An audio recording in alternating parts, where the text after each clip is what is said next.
မင်္ဂလာပါဒီဗီဒီယိုမှာ international school ကျောင်းတစ်ကျောင်းဖွင့်ဖို့ဘာတွေလိုအပ်လဲကိုယ့်ဟာကိုယ် IS ကျောင်းထောက်မယ်ဆိုရင်ကုန်ကျစရိတ်ဘယ်လောက်ရှိမှာလဲစတာတွေကိုကျွန်မဒီမှာရှင်းပြပေးသွားမယ်ဒါကြောင့်ကျောင်းဖွင့်ခြင်းတဲ့သူတွေရှင်းရင်မဖြစ်မနေဒီဗီဒီယိုကိုကြည့်သွားပါကျောင်းတစ်ကျောင်းဖွင့်ဖို့နောက်ွယ်မှာဘာတွေလိုအပ်လဲဆိုတာတွေကိုပါကျွန်မတခါတည်းရှင်းပြပေးသွားမယ်ကျွန်မဒီမှာပြောပြမှာတွေကဘာမှ hide လုပ်ထားတာမရှိဘူးအမှန်ဆိုရင်ဒီဟာတွေကဒီ finance ကျွမ်းကျင်သူတွေနဲ့ဒီ school business ပညာရှင်တွေကိုကိုကသိန်းဆယ်ချီပေးပြီးတွက်ခိုင်းမှာပဲကိုကဒီအချက်လက်တွေသိရမှာပေါ့နော်ဒါပေမဲ့ကျွန်မဒီမှာကျောင်းဖွင့်ခြင်းတယ်ကျောင်းထောင်ခြင်းတယ်ဆိုတဲ့သူအားလုံးအတွက်ကျွန်မလာမေးထားတဲ့သူတွေအားလုံးအတွက်ဘာအခကြီးငွေမှလည်းပေးစရာမလိုဘူးဘာမှလည်းထိန်ချန်ထားတာမရှိဘူးကျွန်မဒီ reality ကိုချပြပေးသွားပါမယ်ပြီးတော့ဒီဗီဒီယိုကဒီကျောင်းစနစ်တွေကိုအသေးစိတ်ဒီအတွင်းကြပြောပြပေးသွားမှာဖြစ်လို့ဒီကလေးရှိတဲ့မိဘတွေကျောင်းသားမိဘတွေလည်းဒီဗီဒီယိုကြည့်သွားတင်တယ်ကိုယ့်သားသမီးကိုအပ်ထားတဲ့ကျောင်းကဒီနောက်ွယ်မှာသူတို့ဘယ်လိုစနစ်တွေနဲ့လဲပတ်နေလဲဘယ်လိုသွားနေလဲဆိုတာကိုကိုကအတွင်းကြသိမှဒီမှန်ကန်တဲ့ရွေးချယ်မှုကိုပြုလုပ်နိုင်မှာဖြစ်တယ်ပြီးရင်ဒုတိယကျွန်မဒီမှာမျှဝေပေးသွားမယ်တစ်ခုကဒီ franchise လုပ်ငန်းတွေအကြောင်းကိုသိချင်တဲ့လုပ်ငန်းရှင်တွေအတွက်ကိုပါဒီ franchise ဆိုတာဘာလဲဆိုတာကိုကျွန်မdetail လေးရှင်းပြပေးသွားမယ်ဘာလို့လဲဆိုကျွန်မဒီ franchise ကျောင်းကိုခေါ်ယူတဲ့အချိန်မှာဒီတော်တော်များများလာစုံစမ်းကြတယ်ပေါ့နော်ဒါပေမဲ့အချို့တွေကအဲ့ထဲမှာဒီ franchise ဆိုတာ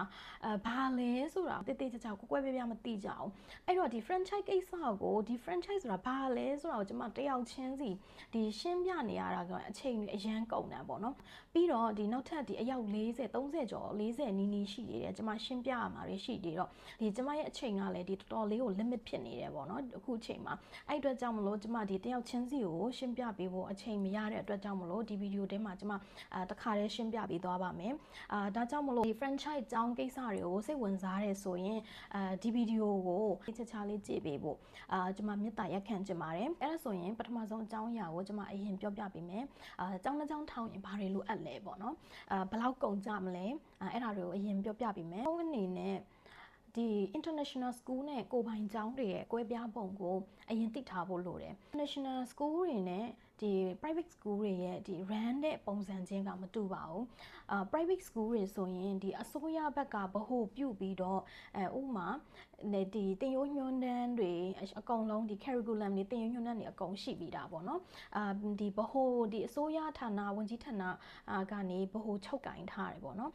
ပြီးတော့ရင် assessment system တွေသူတို့ဘက်မှာကရှိပြီးသားပေါ့ဒီ private school တွေမှာကြတော့ဒီ somewhere ဖြည့်တာတို့ဘာလို့ဆိုရင်ဒီ assessment စနစ်တွေကအစအကဲဖြတ်စစ်ဆေးတဲ့စနစ်တွေကအစဒီအစိုးရဝန်ကြီးဌာနတွေဘက်ကသတ်မှတ်ထားပြီးတာ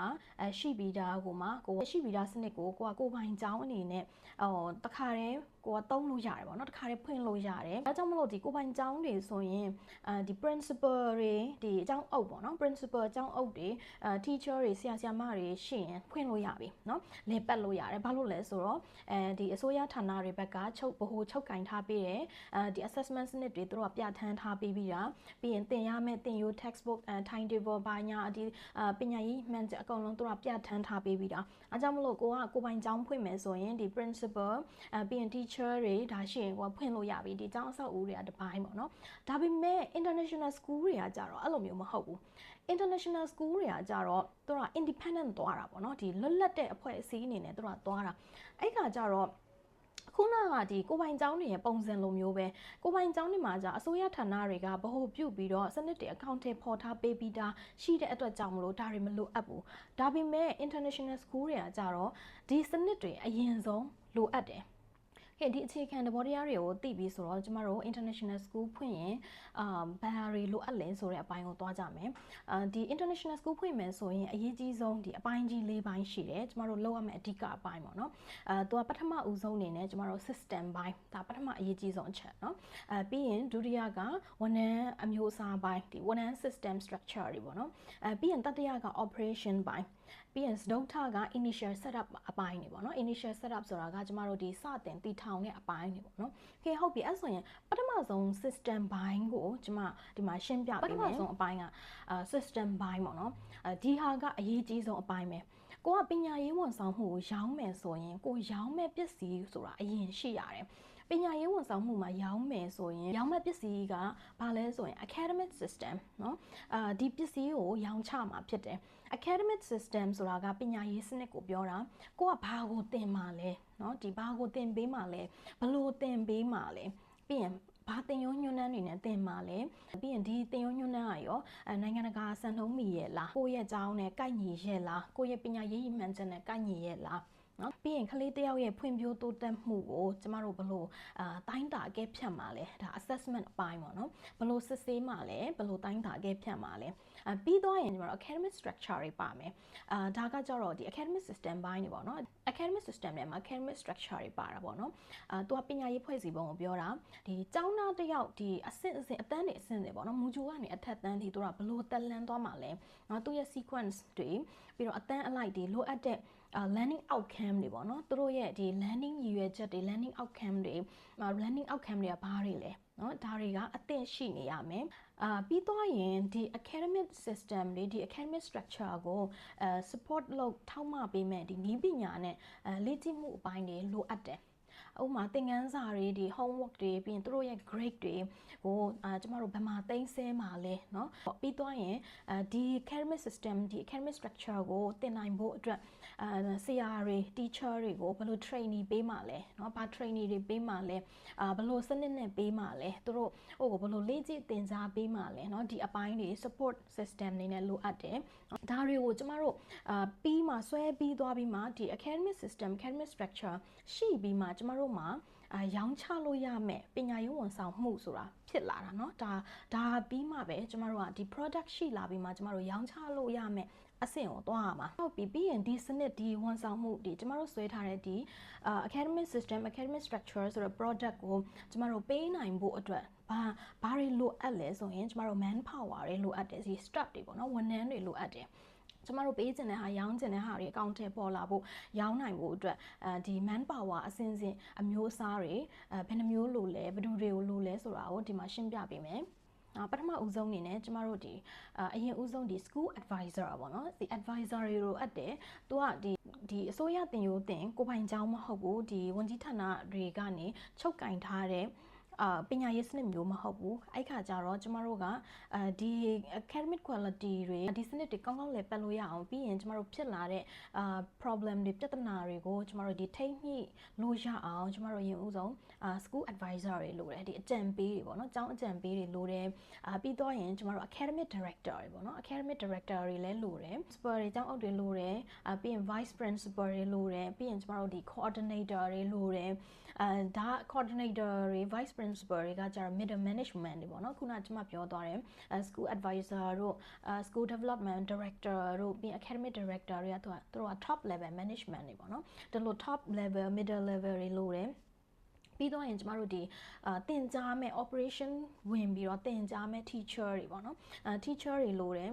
subject teacher တွေလိုမယ်ပြီးရင် assistant teacher တွေเนาะပြီးရင်ကျမတို့ဒီ administration ဘိုင်း admin officer တွေလိုမယ်ပြီးတော့ရင်ဒီ administration အပိုင်းကကြတော့တကြောင်နဲ့တကြောင်သတ်မှတ်ထားတဲ့ဒီဝန်ထမ်း structure တော့မတူဘူးပေါ့နော်။အကြောင်းအကြီးငယ်လိုက်သူတို့ရဲ့ဒီ team လေးတွေအသေးအကြီးပြန်ကွဲသွားတာပေါ့နော်။ပြီးတော့ရင်ကျမတို့ဒီfinance ဘိုင်းကဝန်ထမ်းတွေလိုတယ်ဒီ accountant တို့เนาะ main accountant တို့ပြီးရင် HR officer တွေလိုမယ်HR ဌာနဘိုင်းပြီးရင် finance ဌာနဘိုင်းပြီး marketing ဌာနဘိုင်းနော် marketing ဌာနမှာဆိုရင်လည်းကိုယ့်ရဲ့ဒီကျောင်းကြီးရင်ကြီးသလိုသူ့ရဲ့ team ကလည်းအသေးကြီးกว่าတာပေါ့နော်ပြီးတော့ရင်ကျမတို့ဒီ IT support တွေ security တွေ cleaner တွေလိုမယ်ပေါ့နော်ဆိုတော့ကျမဒီမှာဒီကုန်ကျစရိတ်ဝန်ထမ်းတွေရဲ့ကုန်ကျစရိတ်ကိုဒီမှာကျွန်မဗီဒီယိုမှာလည်းဟိုဇယားလေးပြထားပေးတယ်ပေါ့နော်အဲ့ဒီမှာလည်းကြည့်လို့ရတယ်ဒါကကြတော့ကျွန်မအကြမ်းပြင်းကိုမှဝန်ထမ်းအပြည့်မဟုတ်ဘဲနဲ့ဒီကျောင်းတစ်ကျောင်းစာ run လို့ရမယ်ဝန်ထမ်းပေါ့နော်ဒီအထဲမှာဆိုရင်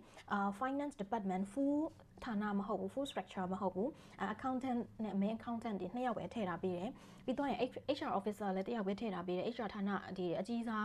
full structure မဟုတ်သေးဘူးเนาะပြီးရင် marketing team ကလည်းfull ဒီအပြည့်မဟုတ်ဘူး marketing executive เนาะ marketing assistant videographer ဒါမရှိမဖြစ်လိုအပ်တဲ့သူတွေပေါ့เนาะပြီးရင် IT support ဒါတွေကိုကျမတို့ကtotal เนาะဒီ staff cost တွေရဲ့ total သိန်း286 နော်သိန်း290 65ကျမတို့နည်းနည်းလေးပြောရလွယ်အောင်သိန်း280ခွန်ပေါ့နော်280ခွန်ပဲထားလိုက်ပါတော့နော်ဥထာဏတွေဆိုရင်ဒီထက်ကုန်တယ်ပေါ့နော်အများကြီးဒီထက်ရင်အများကြီးထက်ကုန်တယ်ဆိုတော့ဒါနဲ့တင်မယ်ကျမတို့ကသိန်း280နီးနီးဖြစ်နေပြီเนาะဒါကmonthly course ကိုပြောတာเนาะဒီဟာတလ course ကိုပြောတာခုနကကျမတို့ပြောသွားတဲ့ဒီစနစ်တွေ structure တွေကိုဆွဲရင်ရောဒီဟာတွေအတွက်ကိုရောကုန်ကျစရိတ်ဘယ်လောက်ရှိလဲเนาะဒါကိုကျမဒီအမောက်ကုန်ကျစရိတ်လေးကိုကျမအကြမ်းပြင်းဒီမှာပြောပြသွားမယ် academic system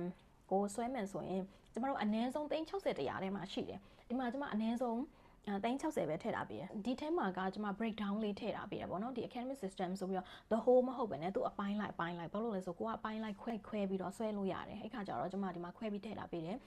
curriculum design ဘိုင်းတွေဆိုရင်သူက360ကျော်ပေါ့နော်360နဲ့100ကြားဒါပေမဲ့ဒီမှာ360အနည်းဆုံးကိုထည့်ထားပေးတယ်ပြီးသွားရင်သူကဒီ assessment နဲ့ reporting system တွေဆိုရင်အနည်းဆုံး300ရှိတယ်ဒါ assessment ဆိုအတိုင်းတာအကဲဖြတ်တဲ့နီးစနစ်တွေပေါ့နော်ဘလို့နီးစနစ်နဲ့အတိုင်းတာအကဲဖြတ်မှာလဲကလေးတွေရဲ့ဒီသင်ယူမှု learning process တောက်လျှောက်မှာကိုကဘလို့မျိုးအတိုင်းတာအကဲဖြတ်မလဲเนาะပြီးရင် exam system တွေကိုရောဘလို့စစ်ဆေးအကဲဖြတ်မှာလဲဒီစနစ်တွေပေါ့နော်ဒီစနစ်တွေဆိုရင်ကျမတို့အနည်းဆုံး300ရှိတယ်ပြီးတော့ရင်ကျမတို့ဒီteacher တွေကို hiring လုပ်တဲ့ hiring standards တွေပြီးတော့ရင်ကျမတို့ GDGS တို့ပြီးရင် teacher တွေကိုတိုင်းတာအကဲဖြတ်တဲ့ evaluation တို့เนาะ performance chart တို့အဲ့ဒီဟာဆိုရင်သူက350အနည်းဆုံးရှိတယ်เนาะပြီးတော့ရင်ကျမတို့က leadership system setup ဆိုတာကခုနကtop level middle level အဲ့ဒီတယောက်ချင်းစီရဲ့ဒီ GDGS တွေ workflow တွေပြီးရင်တယောက်နဲ့တယောက်ဘယ်လိုချိတ်ဆက်ပြီးသွားမှာမျိုးတွေเนาะသူတို့ရဲ့လှုပ်ဆောင်ရတဲ့လုပ်ငန်းတာဝန်တွေကိုမှ detail တွေဒီစနစ်ကိုဘယ်လိုကင်နိုင်အောင်သူတို့ရဲ့ workflow ဘယ်လိုထည့်ဆွဲမလဲဆိုတဲ့အပိုင်းတွေပေါ့နော်ဒီ leadership system ကကြာတယ်လေသူကအနည်းဆုံး320ဒါအနည်းဆုံးကိုပြောထားတာเนาะနည်းနည်းဟိုချိန်ခန့်မှန်းရလွယ်အောင်เนาะအမြင့်ဆုံးနေကြတာတွေဘာတွေကသူကရှိသေးတယ်ပြီးရင်ကျမတို့ဒီ school structure SOP ဘိုင်းတွေသူက policy တွေ workflow တွေ safeguarding တွေပေါ့သူက390အနည်းဆုံးရှိတယ်သူ operation system ဆိုရင် policy manual school SOP တို့သူကမတူဘူးเนาะတစ်မျိုးနဲ့ဒီမှာကျတော့ခေါင်းစဉ်အကြီးပဲတက်ရတာပို့ပြီးတော့ရှင်းလို့ကျွန်မခေါင်းစဉ်အကြီးဟိုဟာတွေပဲတက်ထားပေးတယ် detail ဒီထဲမှာဆိုဘာတွေပါလဲ detail တွေအဲ့ဒါတွေတော့မပါဘူးပေါ့နော်ဒါနည်းနည်းများဒီထဲမှာစာများသွားမှာဆိုလို့ပြီးတော့ရင်သူကဒီ HR စနစ် operation system ပေါ့နော်ဒီ HR system တွေ staff evaluation အခြား department က staff တွေเนาะဒီ day staff တွေ evaluation တွေဆိုရင်သူက25သိန်းပဲထားပါတော့เนาะသူအနည်းဆုံး25သိန်းပြီးတော့ရင် student admission တွေ record system တွေဆိုရင်ဒါ30အနည်းဆုံးပြီးရင်ကျမတို့ဒီ training system ပေါ့နော်ဒီ LMS တို့ email cloud data setup တို့ဒါကကြတော့ကိုယ့်ဟာကို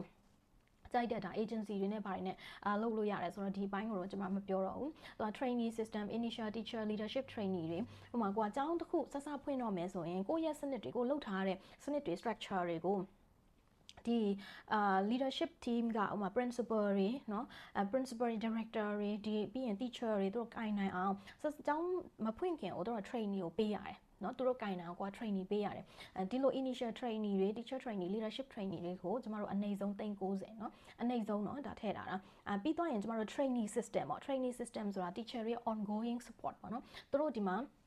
တင်နေရင်းနဲ့မှလိုအပ်တဲ့CPD တွေဘာတွေရောကျမတို့ပေးမယ်ဆိုရင်သူ့ရဲ့ဒီ set up ကိုပြောတာเนาะဒီသူ့ရဲ့ system set up ကိုပြောတာသူကအနည်းဆုံး330ပေါ့เนาะဆိုတော့ဒီဟာကိုဒါကကြတော့ကျမတို့အခြားဒီmarketing department တို့เนาะ administration department တို့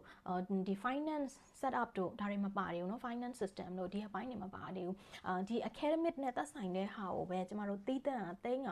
total 990 800เนาะသူရဲ့ခုနပြောလိုက်တဲ့ဟာတွေရဲ့ total အသိန်း990 800လောက်ကုန်ကြနိုင်တယ်သူကကုန်ကြနိုင်တာမဟုတ်ကုန်ကြမှာပေါ့เนาะဒီလောက်ကုန်ကြမယ်တော်တော်များများလွဲနေကြတာတကူကဘာလဲဆိုတော့ international school ဆိုရင်တော့ကိုပိုင်ကျောင်းလိုပဲထင်ပြီးတော့ okay international school ဖွင့်ရင်principal ခေါ်လိုက်မယ် teacher ခေါ်လိုက်မယ်ကိုကပတ်စံရှင်အဆောက်အဦလေးငှားလိုက်မယ်ပြီးသွားပြီဒါကို international school လို့ထင်ကြတာပေါ့နော်အမှန်ဆိုတာ international school မဟုတ်ပါဘူးဒီလိုမျိုးလဲလုပ်လို့မရဘူးပေါ့နော်ဆိုတော့ကိုက international school ဆိုရင်ကိုရဲ့ဒီ academic ပညာရေးဝန်ဆောင်မှုပေးဖို့အတွက်ဘာမှလဲကိုရဲ့ product ကနော်ကိုရဲ့ product ကမရှိနေဘူးဒီသွားခြင်းလို့သွားနေကြတာပေါ့နော်ဒီလိုမျိုးတော်တော်များများလွဲကြတာပေါ့နော်ဒါ ဆိုတော့ international school ဆိုရင်ကိုပိုင်ကျောင်းလို့မဟုတ်ပါဘူး principal တွေ teacher တွေကို training ပေးလိုက်တိုင်းခေါ်ခန့်လိုက်တိုင်းနဲ့ကျမတို့ international school မဟုတ်ပါဘူး international school ထောက်လို့မရဘူးမဟုတ်ဘူးကိုက okay ဒီ teacher တွေ principal တွေပဲငှားထည့်ပြီးတော့သူများကင်နေတယ်လို့မျိုး okay Cambridge ဆိုရင် Cambridge ကင်မယ်Edinburgh ဆိုရင် Edinburgh ကင်လိုက်မယ်ဆိုရင်သူကဘာဖြစ်မလဲဆိုတော့ကို့မှာက structure system academic system တိတိကျကျသတ်မှတ်ထားတာမရှိတဲ့အတွက်ကြောင့်မလို့ quality inconsistency တွေဖြစ်လာတာပေါ့နော်။ तू က quality မငြိမ်တာပေါ့။तू ကဥပမာ teacher တွေပေါ်မူတည်တယ်လို့ဖြစ်သွားတယ်။ကောင်းတဲ့ teacher စာသင်ကောင်းတဲ့ teacher ဝင်လာရင်ကောင်းတယ်ပေါ့နော်။စာသင်မကောင်းတဲ့ teacher ဝင်လာရင်မကောင်းဘူးပေါ့နော်။အဲ့ဒီ teacher တွေကလည်းဘယ် guideline ဘယ်ဟို structure ကိုဘယ်ရွယ်ချက်ရည်မှန်းချက်ကိုကြည့်ပြီးတော့သူတို့ကတင်ရမှန်းမသိဘူး။သူတို့တင်တတ်တယ်လို့ပဲသူတို့တင်တယ်။ဘာလို့လဲဆိုကို့မှာဘာမှမရှိတာဘူး။အဲ့ခါကျတော့သူတို့စောက်အုပ်ရသွားရင် okay ဒီစာအုပ်ကိုသူတို့တတ်တလောက်မှတ်တလောက်လေသူတို့တင်ပေးလိုက်မယ်ပေါ့နော်။ဒါပြီးသွားပြီကိုပြီးရင်ကျောင်းသားတွေရဲ့တိုးတက်မှုကိုတိုင်းတာတဲ့စံနှုန်းမရှိဘူးပေါ့နော်ဆိုတော့တိုင်းတာတဲ့စံနှုန်းမရှိဘူးဆိုရင်ကျောင်းသားတွေရဲ့တိုးတက်မှုကိုဘာစံနှုန်းနဲ့ကြည့်ပြီးတော့တိုင်းတာမှမသိဘူးအဲ့ကကြတော့ကိုကတိုင်းတာကျင်လို့တိုင်းတာဒီတတ်မှတ်ကျင်လို့တတ်မှတ်အဲ့လိုမျိုးတွေနည်းနည်းကိုယ့်ရုပ်ကားရတွေဖြစ်တာပေါ့နောက်တစ်ချက်ကဒီလို academic system တွေမရှိတဲ့အတွက်ကြောင့်မလို့ကျောင်းသားတွေအစမ်းတက်ခံဖြစ်သွားတယ်နော်ပြီးတော့ဒီမြန်မာပြည်မှာဒီ academic system structure တွေမရှိဘဲနဲ့ run နေတဲ့ကျောင်းတွေအများကြီးရှိတယ်เนาะနိုင်ငံခြားအကြောင်း franchise ယူထားတဲ့အကြောင်းတွေကိုဖယ်လိုက်မယ်เนาะသူက franchise အကြောင်းဖြစ်တဲ့အတွက်ကြောင့်မလို့သူတို့က system တွေစနစ်တွေရှိပြီလား system တွေစနစ်တွေရှိမှပဲသူက franchise ပေးလို့ရတာကိုအဲ့ခါကျတော့နိုင်ငံခြားအကြောင်းကနေ franchise ယူထားတဲ့ franchise ယူပြီးတော့ဖွင့်ထားတဲ့အကြောင်းတွေကိုဖယ်လိုက်မယ်ပြီးရင် top rate အကြောင်းတွေကိုဖယ်လိုက်မယ်ဆိုရင်ဒီ local တွေတည်ထောင်ထားတဲ့အကြောင်းတွေတော်တော်များများ academic system တွေ structure တွေမရှိဘူးเนาะ local တည်ထောင်ထားတဲ့စနစ်ရှိတဲ့ကျောင်းဆိုတာလက်ချိုးရည်လို့ရတယ်လက်သုံးကျောင်းတော့မပြည့်ဘူးเนาะဆိုတော့မိဘတွေဒီ group တွေပညာရေး group တွေမှာဆိုခဏခဏတွေ့ရတယ်မိဘတွေ complain တွေခဏခဏတက်ကြတယ်เนาะပြီးရင်တင် जा ရေးပိုင်းတို့စစ်ဆေးကဲဖြတ်မှုအပိုင်းတွေမှာလည်းဒီပြဿနာတွေခဏခဏတက်တာတွေ့ရတယ်ပေါ့နော်ဆိုတော့မိဘတွေကအကြောင်းတည်ထောင်သူတွေမဟုတ်တဲ့အတွက်ကြောင့်ဒီလို system structure ဘိုင်းတွေသိရှိနားလည်တဲ့သူကနည်းတယ်ပေါ့နော်အဲ့ဒါကြောင့်မလို့ဒီလိုစနစ်မရှိတဲ့အကြောင်းတွေကအလုပ်ဒီခဏတစ်ပြုတ်ဖြစ်နေတာလို့ပြောလို့ရတယ်။ဘာလို့လဲဆိုတကယ်လို့မိဘတွေရဲ့ဒီသိရှိနားလည်တဲ့ရေချိန်ညှိလာရင်တော့ဒီလိုအကြောင်းတွေကရက်တည်လို့မရတော့ဘူး။ဘာလို့လဲဆိုကလေးတွေကိုဘာစံနှုန်းနဲ့ဘလို့စစ်ဆေးကဲဖြတ်မယ်မှန်းမသိနော်အကဲဖြတ်မှုစနစ်ကလည်းမရှိဘလို့တိုင်းတာမယ်မှန်းလည်းမသိတယောက်တစ်မျိုးတိုင်းတာအကဲဖြတ်ကြတော့ကလေးတယောက်အတွက်ဘာ learning goal ထားမှန်းမသိနော်ပြီးတော့ကိုယ့်ကျောင်းရဲ့ပညာရေးရည်မှန်းချက်ဥတီချက်ကလည်းမရှိနော်ပညာရေးမှန်ချက်ဥတီချက်လို့ပြောလိုက်ရင်ဒီအစိုးရကျောင်း license ရှောက်တဲ့အခါမှာသူတို့ထည့်ခိုင်းတဲ့အချက်တွေဒီထည့်ခိုင်းတဲ့ရည်မှန်းချက်တွေဒီဟာတွေကိုပြောတာမဟုတ်ဘူးကိုယ့်ကျောင်းရဲ့ဒီ individual ရက်တည်ချက်individual ဥတီချက်เนาะကိုယ့်ကျောင်းရဲ့ရည်မှန်းချက်ဒါတွေကိုပြောတာဒါတွေမရှိရင်ကိုယ့်ကျောင်းမှာတက်နေတဲ့ကျောင်းသားတွေကလေဒီကျောင်းကိုတက်နေရတာကျောင်းကဘယ်ကိုဥတီလို့ဥတီနေမှန်းမသိเนาะရောက်ရပေါက်ရသွားနေရတဲ့ပုံစံမျိုးနဲ့ဆိုရင်မိဘကကလေးကိုအလောင်းစားကျောင်းထားနေရတယ်လို့ပဲဖြစ်သွားမှာဘာလို့လဲဆိုကိုယ့်ကလေးဘာပေါက်လို့ပေါက်မှန်းမသိဘူးလေနော်ဘာမဲပေါက်လို့ပေါက်မှန်းမသိဘူးဘာ learning outcome ရမှန်းမသိဘူးဖြစ်နေတာဟုတ်ဆိုတော့ကလေးတစ်ယောက်ရဲ့အုံနှောက်နဲ့ဒီစိတ်ဓာတ်ကိုပုံဖော်ပေးတာကဒီ academic system ပညာရေးစနစ်ပဲဒါကြောင့်မို့လို့ဒီမှာကျွန်မကျောင်းတွေကိုနှိပ်ချပြီးပြောနေတာမဟုတ်ဘူးကျောင်းတွေကဒါတွေမရှိသေးဘူးကိုကျောင်းမှာ academic system academic structure တွေမရှိသေးဘူးဆိုရင်အမီပြင်ဆင်လှုပ်ဆောင်နိုင်ကြဖို့ကျွန်မဒီမှာတစ်ခါတည်းပြောတာနော်ဒီမိဘတွေရဲ့ပညာရေးရည်ချိန်နော်သိချိနားလည်မှုရည်ချိန်တွေကမြည်လာမယ်ဆိုရင်ဒီလိုကျောင်းတွေကရက်တည်လို့ရတော့မှာမဟုတ်ဒါကြောင့်မလို့ကိုအချိန်မီလှုပ်ထားပါပြီးတော့အခုအသစ်ထောင်မဲ့ဒီကျောင်း founder နော်ဥဆောင်တဲ့သူတွေကိုလည်းကိုကျောင်းထောင်မယ်ဆိုရင်ဘာမှမလုပ်ရသေးခင်ဒီစနစ်တွေကိုအရင်ဆုံးစလုပ်ပါနော်ကို့မှာရောင်းစရာကုန်ပစ္စည်းရှိပြီးမှရောင်းတဲ့အဆင့်ကိုတွားလို့ရမှာနော်ဒါဆိုကိုကျောင်းကနာမည်ပြတ်မရှိဘူးဝါရေးရှိလဲရက်တည်နိုင်ပညာရေးဆိုတာမျိုးကလေကိုကစေတနာရှိတိုင်းနဲ့ဖွင့်လို့ရတဲ့အရာမျိုးမဟုတ်ဘူးသူကတကယ်ဟိုသိနာလည်မှာပဲလုပ်လို့ရတဲ့အရာကျမတို့အနေနဲ့ဆိုရင်ကျောင်းတစ်ကျောင်းကိုကြည့်လိုက်ရင်ဒီကျောင်းကစနစ်ရှိမရှိကြည့်တာနဲ့သိရတယ်ဒါကြောင့်မလို့မိဘတွေအတွက်ကိုလည်းကျမဒီမှာတစ်ခါတည်းပြောပြချင်ပါတယ်ကျောင်းထားရင်အရေးကြီးဆုံးက academic system ပါနော်ကိုကလေးကို academic system မရှိတဲ့ကျောင်းမှာထားရင်ဘာဖြစ်နိုင်မလဲနော်ကလေးနာဂတ်ကိုကအလောင်းစားလုပ်နေတယ်လို့ဖြစ်သွားမှာပေါ့နော်ဒီကျောင်းမှာတက်နေတဲ့ကျောင်းသားတွေရဲ့အနာဂတ်ကဒီ academic system ကပဲအကောင့်ထဲပေါ်ပေးမှာ academic system မရှိရင်ဘာအနာဂတ်ဘာအောက်ခန်းမှမရှိဘူးဒီလို academic system ဒီလို academic structure တွေတေချာရှိတဲ့အကြောင်းကလည်းဈေးအရန်တက်တာတဲ့အချိန်မှာမပါဘူးဘာလို့လဲဆိုခုနကကျွန်မပြတဲ့ကုန်ကျစရိတ်ကိုပဲကြည့်လိုက်ပေါ့နော်သူကတော်တော်လေးကုန်ကျစရိတ်များတဲ့အထက်ပါတယ်ပေါ့နော်ဒီဈေးအရန်တက်တာနဲ့ပေးရင် ခါပါမဖြစ်ဘူးလေဒါကြောင့်မလို့သူကအရန်ကြီးဈေးတက်တာတဲ့အထဲမှာမပါဘူးเนาะဒါကြောင့်မို့မိဘတွေဒီကျောင်းကacademic system ရှိတယ် academic structure ရှိတယ်เนาะတေချာလေး assessment system တွေဘာတွေရှိတယ်ဆိုရင်ဈေးလေးနည်းနည်းလေးကွာတာအောင်မကြည့်နဲ့เนาะဘာလို့လဲဆိုတော့မရှိတဲ့ကျောင်းမှာထားရင်ကိုယ့်ကလေးကဥတီယာမဲ့နေမှာเนาะဆိုတော့အမကန်ချက်မရှိဘူးအမကန်ချက်ဆိုတာမျိုးကလေဒီ learning process တွေဒီလို outcome တွေဒါတွေကိုပြောတာသုံးဆောက်ယုံနဲ့ပဲကျောင်းမဖြစ်ပါဘူးเนาะစနစ်ရှိမှဒါကျောင်းဖြစ်တာပါเนาะခုနစနစ်ရှိမှပဲဒီလို learning process ဆိုတာတိတိကျကျရှိလာတာမရှိရင် traditional learning style မျိုးနဲ့သွားမိနေတာမျိုးတော့เนาะအဲ့လိုမျိုးတွေဖြစ်သွားတတ်တယ်ပြီးသွားရင်နောက်တတိယတစ်ခုကကျတော့ operation cost ပေါ့เนาะဒီ operational cost တွေကကျတော့ကျွန်မဒီ video ထဲမှာလည်းဇာတ်ကွက်လေးထည့်ပြီးတော့ပြထားပေးတယ်သူကကျတော့ monthly ဒီလစဉ်ကုန်ကြတဲ့ကုန်ကြစရိတ်တွေပေါ့เนาะသူက building rent ရှိမယ်ဒီအငှားစရိတ်တွေပြီးရင် electricity water ပြီးရင်ကျမတို့ဒီ internet software တို့เนาะဒီ teaching aid တို့ teaching material ဝယ်ချမ်းရတာတို့เนาะstudent activity တွေအတွက် support လုပ်ပေးရတဲ့ပိုင်းတို့ပြီးရင် marketing advertising ပိုင်းတို့เนาะ maintenance repair တို့ဒါတွေအကုန်လုံးကိုကျမတို့အနည်းဆုံးစရိတ်နေတယ်เนาะ bearing rent ကကြတော့ကျမအနည်းဆုံး300ပေါ့เนาะ full structure အကြောင်းကိုပြောတာเนาะရန်ကုန်မှာဆိုရင်တော့ full structure အကြောင်းဆိုရင်တော့300နဲ့တော့မရဘူးbearing ငှားမယ်ဆိုရင်ဟုတ်လဲဆိုကျမတို့ဒီမူလာတန်းနဲ့ IGCSE အထိဆိုရင်ကျမတို့ဒီ bidding အကြီးလို့တယ်ပေါ့နော်ဆိုတော့300နဲ့မရဒါပေမဲ့ဒီမှာကျမအနည်းဆုံးဈေး300နဲ့ပဲထည့်လာပေးတယ်နယ်မြို့တွေအတွက်လည်းသူကသုံးလို့ရအောင်ပေါ့နော်ဆိုတော့ဒီမှာအနည်းဆုံးအနည်းဆုံး total operational cost ကကျမတို့တစ်လကိုเนาะလစဉ်ကုန်ကြမယ်စရိတ်တစ်လကို369သိန်းเนาะ369သိန်းထားပါတော့380เนาะပြီးတော့ရင်ကျမတို့ number 4 initial setup cost ပေါ့နော် initial setup ဆိုတာခုနကကျမတို့ academic system တွေ academic structure တွေကျမတို့ရသွားမယ်เนาะအဲ့မှာရောင်းဖို့အတွက် product ရပြီပေါ့နော်ရောင်းဖို့အတွက် product ရပြီပြီးတော့ရင်ကျမတို့ဒီ manpower planning အတွက်လည်းရသွားပြီပြီးတော့ monthly course တွေဘာညာတွေဝယ်ရမယ့်ပုံစံတွေလည်းတည်သွားပြီဆိုရင်ကျမတို့ကျောင်းစထောင်မယ်ပေါ့နော်ကျောင်းစထောင်မယ်ဆိုရင်ကျမတို့ဒီကုန်ကြမဲ့ဒါ initial cost တွေမှာ license ကျောင်း license ဘိုင်းเนาะ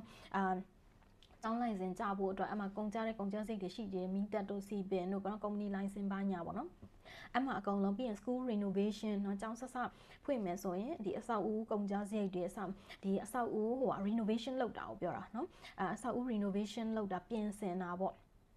furniture တွေဝယ်ထည့်မယ် classroom setup တွေเนาะ IT ပစ္စည်းတွေ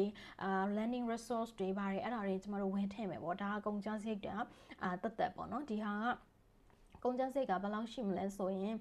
3283သိန်းလောက်ရှိမယ်เนาะဒါအနည်းဆုံးเนาะအနည်းဆုံးကိုပဲတွက်ချထားတာကျမတို့ဒီအပိုင်း1 2 3 4ကုန်ကျစရိတ်ကျမတို့ initial setup ကိုတစ်ချက်ထားမယ်ခုနအပိုင်း3ပိုင်းနဲ့တင်ကိုသူက3400နဲ့17သိန်းရှိတယ်เนาะ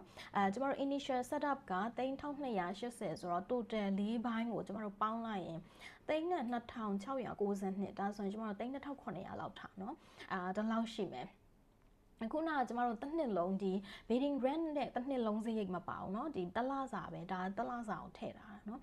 ဒါလောက်ကုန်ပါတယ်ဆိုတော့ကျမတို့ဒီစနစ်တခုခုနကပြောတဲ့ဒီ academic system တွေဒီ academic structure တွေကိုကျမတို့ဘယ်သူတွေဆွဲလဲဆိုရင်ကျမတို့အပြင်ကဒီ consultant တို့เนาะဒီပညာရှင်အဖွဲ့တို့เนาะဒီပညာရေးသုတေသနလုပ်တဲ့အဖွဲ့တို့အဲ့လိုမျိုးတွေကျမတို့ခေါ်ပြီးတော့ဒီ academic system တွေ academic structure တွေကိုကျမတို့ဆွဲရတယ်ဒီဟာကြတော့ဒီပြင်ပကိုကပေးရတဲ့ကုန်ကျစရိတ်ပေါ့နော်ကိုပိုင်ထောက်မယ်ကိုပိုင် run မယ်ဆိုရင်3000လောက်ကိုတော့ကိုကမှန်းထားမှရမယ်เนาะဒီလောက်ကုန်ကြတယ်ဆိုတော့တကယ်လို့ဒီလောက်တောင်ကုန်ကြထားတဲ့ကုန်ကျစရိတ်ကိုကျမတို့ကကျောင်းတစ်ကျောင်းပဲစဖွင့်မယ်ဆိုရင် cover လုံးဝမဖြစ်ပါဘူးเนาะကိုကကျောင်းလာစာကို4သိန်း5သိန်းယူရင်တော့မှကျမတို့က cover မဖြစ်နိုင်ဘူး။ဒါကြောင့်မလို့ကျမတို့ဒီကိုယ့်ဟာကိုပိုင် run တဲ့တူတွေကြတော့ကျောင်းဝဲတွေအများကြီးဖွင့်မှရတာเนาะ။ကျောင်းဝဲတွေအများကြီးဖွင့်မှပဲကိုကကုန်ကျစရိတ်တွေကနည်းနည်း cover ဖြစ်တာเนาะဆိုတော့ပထမဆုံးကိုကကျောင်းဆက်ဖွင့်မယ်ဆိုရင်လည်းကျောင်းတွေအများကြီးခွဲခြားလိုက်လို့မရအောင်။ဘာလို့လဲဆိုကိုယ့်ရဲ့ brand ကမခိုင်နေကိုအခုမှစဖွင့်မိဘတွေရဲ့ယုံကြည်မှုလည်းမရသေးဘူးเนาะကိုယ့်ကိုမိဘတွေဘယ်လောက်ပဲသိနေပါစေကိုယ့်မိဘတွေဘယ်လောက်ပဲယုံကြည်နေပါစေကိုကအကြောင်းကကိုလုံးမဲ့လုပ်ငန်းအခုမှစလုံးမှာအဲ့ခါကျတော့ကိုကအချိန်တစ်ခုယူပြီးတော့တက်သေးပြရတယ်ကို ကိုကဒီလိုလုံနိုင်တယ်ကိုကြောင်းကဒီလိုယုံကြည်မှုယုံကြည်စိတ်ချရတယ်เนาะဒီလို academic system ကောင်းကြောင်းကိုဟိုအချိန်ကတစ်နှစ်ကနေအနည်းဆုံး3နှစ်အတွင်းဟိုပြရတယ်အဲ့ဒီ3နှစ်အတွင်းမှာဒီကုန်ကြတဲ့ကုန်ကြစရိတ်တွေကိုဟို cover ဖြစ်အောင်ထမ်းထားနိုင်လားရင်းထားနိုင်လားเนาะဒါကိုတစ်ချက်ပြန်စဉ်းစားရတာပေါ့နော်